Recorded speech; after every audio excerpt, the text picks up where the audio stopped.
So let's dive right into our code using the MLKit's GenAI Prompt API. This API gives us access to that Gemini Nano model that runs on device.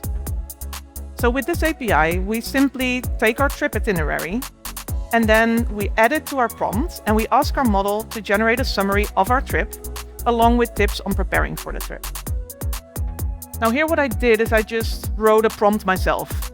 It's always good to kind of test out a prompt before you bring it to production and kind of see how you can make it fit well with your use case.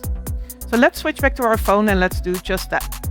So let's start with the prompt that I thought of myself originally. So I just copied it over and I put in my Paris trip. So when we do this, as you can see, this is generating a response, but it's generating quite a long response, right? This is taking quite some time. There's a lot of information, and we were trying to make things easier to parse for our users, not more difficult.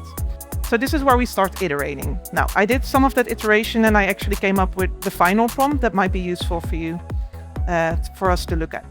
So here what I did is, let's first take a look. We got a very fast response.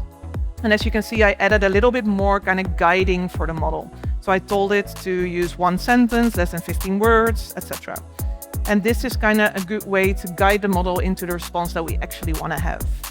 And with that, you could see that it started immediately generating a response, and it took only, 1.6 seconds to generate it. Now let's have a look at that in our Jetpacker app. So I'll go back to the app, I'll go to my secret debug menu, turn on the feature, and I'll go to my upcoming Paris trip. And pay good notice, because this is going to be fast. So there we go.